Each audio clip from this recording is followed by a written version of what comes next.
আমার মনে হয় আমি বাংলাদেশে এখন অন্যতম সুন্দরী একজন নারী। আমার নাম স্নিগ্ধা চৌধুরী, আপনারা সবাই জানেন।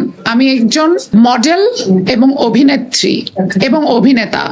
সবকিছুর ঊর্ধ্বে আমি এই বাংলাদেশের একজন নাগরিক, একজন মেয়ে। আমি একজন মেয়ে এই বাংলাদেশের। আমি কি একজন মেয়ে নাকি মেয়ে না? আমি এই যে আমি পানি খাই, এই পানিটার জন্য কিন্তু আমি ট্যাক্স দিই, ট্যাক্স পে করতে হয়। কিন্তু এক বোতল পানি কিনতে আমার ট্যাক্স পে করতে হয় সরকারের কাছে। তো আমি সরকারকে বলার আগে শুধু আপনাদেরকে ঘটনাটা বলতে চাই। গত শুক্রবার আমাকে ইমন নামে একজন ছেলে, যে মডেল কোঅর্ডিনেটর, সে আমাকে বলল যে আপু, আশিয়ান সিটির একটা, মানে দেখেন আমি তাদের নামও জানি না, আশিয়ান সিটির একটা, তারা আপনার সাথে 1 বছরের ব্র্যান্ড এন্ডোর্সমেন্ট করতে চায়। আমার এরকম বিভিন্ন ব্র্যান্ডের সাথে এন্ডোর্সমেন্ট আছে। তো আমি বললাম ঠিক আছে ইমন, বলো 20 লাখ টাকা। কারণ আমি 20 লাখ টাকার নিচে কেন এন্ডোর্সমেন্ট করব? আমার সিনেমা গত ঈদে হিট গেছে। আমার পাইপলাইনে 5টা সিনেমা। আমার মনে হয় আমি বাংলাদেশে এখন অন্যতম সুন্দরী একজন নারী। অহংকার থেকে বলতেছি না, আল্লাহ কোনো অহংকারীকে পছন্দ করে না। আমি কনফিডেন্ট অনেক, সেই জায়গা থেকে বলছি। তো আমি বললাম যে ইমন 20 লাখ টাকার কথা বলো। ইমন বললো আপু 20 লাখ টাকা না, হয়তো 15-16 লাখ টাকায় দিতে পারবো। আমি বললাম তাহলে 16 লাখ বলো, আমি 15 লাখ নিবো। তুমি যেহেতু কাজটা নিয়ে আসছো, তোমাকে আমি 1 লাখ টাকা একটা বকশিস দিয়ে দিব। বললো আচ্ছা ঠিক আছে। আমি বললাম ইমন তাহলে এক কাজ করো, আমার বাসার পাশে শেরাটন আছে, ওনাকে শেরাটনে আসতে বলো, আমরা মিটিং করবো শেরাটনে রুফটপে বসে। বলে না আপু, উনি ওনার ঝামেলা চলতেছে, আওয়ামী লীগ বিএনপি যাওয়ার পর থেকে অনেক ঝামেলা, ওনাকে ডিজিএফআই খুঁজতেছে, আর্মি খুঁজতেছে, এই কারণে অনেক ঝামেলা চলতেছে, উনি বাসা থেকে বেরোতে পারবে না, ওনার হসপিটালে যেতে হবে। আমি বললাম হসপিটাল কোথায়? বলে 300 ফিটের ভিতরে। আমি বলছি 300 ফিটের ভিতরে তো আমি যাবো না, এত দূরে তো আমি যাবো না। পরে সে বললো না আপু প্লিজ যেতে হবে, দরকার হয় তুমি আন্টিকে নিয়ে চলো। তো আমি বললাম তাহলে একটা শর্ত, আমি আমার আম্মুকে নিয়ে যাব।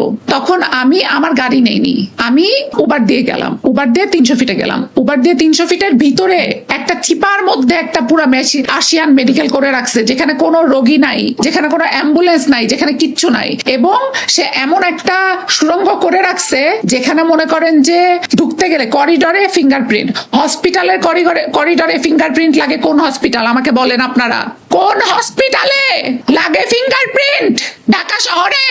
সে কে? এরপরে ফিঙ্গারপ্রিন্ট দিয়ে আমি ইমনকে, আমার তখনই খটকা লাগছে। আমি বললাম ইমন এটা কি ফিঙ্গারপ্রিন্ট কেন? ইমন বলল যে আপু ওনাদের প্রাইভেসি আছে, ওনাকে যেহেতু ডিজিএফআই খুঁজতেছে, আর্মি খুঁজতেছে, তাই। আমি বললাম ইমন তুই আমাকে এরকম মানুষের কাছে কেন আনলি ভাই? পরে বলে আপু কথা বলে চলে যাবো, ভদ্র মানুষ না, উনি নামাজ কালাম পড়ছে, উনি ভদ্র মানুষ, ওনাকে সমস্যা নাই। তো আমি গেলাম, যাওয়ার পরে উনি আমাকে, আমার মাকে এবং ইমনকে পাশের রুমে বসতে দিলেন। আমার যেখানে আমি প্রাইভেসি ফিল করি না, আমি মানুষ সাথে নিয়ে যাই। এখানে 1-2 জন আমার ভাই ব্রাদার আছে, তারা জানে, আমি তাদেরকেও অনেক সময় ইনফর্ম করি যে আমি এখানে যাচ্ছি ওখানে যাচ্ছি। আমার ভাই আমার সাথে থাকে, আমার ফ্রেন্ড আমার সাথে থাকে, আমি কখনো বাইরে মুভ করি না। আমার কোনো রিউমার নাই, আপনারা কেউ বলতে পারবেন না আমার একটা রিউমার আছে। আপনারা এতগুলো মানুষ আছেন, আপনারা প্রত্যেকে মুসলমান, আমি শিওর, মুসলমান হন যেই ধর্মের হন, আমার কোনো রিউমার আপনারা কেউ বলতে পারবেন? আপনাদের হাতে আছে। এরপরে আমাকে বসতে দিল পাশের রুমে বসতে দেওয়ার পরে কিছুক্ষণ পরে সে চা কফি অফার করলো, খেলাম। খাওয়ার পরে সে তার রুমে ডেকে নিল। তার রুমে ডেকে নেওয়ার পরে ততক্ষণে আমার আম্মুর হঠাৎ করে আমাদের বাসায় মেহমান চলে আসছে। এখন আম্মু চলে যাবে, আমি আমার ড্রাইভারকে কল করলাম যে এসে আম্মুকে নিয়ে যাও। ড্রাইভার এসে আম্মুকে নিয়ে গেল। আম্মুকে নিয়ে যাওয়ার পরে আমি আর ইমন ওখানে, আমি ওনাকে বললাম যে জি ভাইয়া সালাম দিয়ে, যেহেতু উনি এত লম্বা দাড়ি ওনার, যেই লোক বাংলায় কথা বলতে পারে না। আমি ইংলিশ মিডিয়ামের স্টুডেন্ট, আমি বাংলায় লিখতে পারি না। আমাকে যদি আপনি এখন 94 টাকা বলেন, আমি 94 টাকা বুঝবো না, 94 বলতে হবে আপনার আমাকে। আমি সেই লোকের কাছে যাব, আমি বাংলায় লিখতে পারি না। আমার ক্লাস সম্পর্কে পুরা বাংলাদেশ আমাকে বলে বলিউড, আপনারা বলে কি বলে না। আমার পোশাক আশাক আর 10টা নায়িকার সাথে মিলায় উনি মাথা নাড়াচ্ছে, উনি ভালো করে জানে। আর 10 জনের সাথে মিলায় দেখেন, সে বাংলায় কথা বলতে পারে না। তার ভাষা, মানে উনি যেই ভাষায় কথা বলে ওই ভাষায় আমি কথা বলতে পারতেছি না। আমি বসার পরে বললাম যে জি ভাইয়া, সালাম দিয়ে বললাম যে জি ভাইয়া বলেন। উনি এখানে বসা, এই চেয়ারে বসা, ওনার একটা চেয়ার, উনি সামনে ইমন বসা, আমি এই পাশে বসা। একটা খ্যাত একটা রুম, হ্যাঁ এসি পর্যন্ত নাই তার রুমে। কি খ্যাত আমি আপনাকে বলে বুঝাইতে পারবো না। আনএডুকেটেড,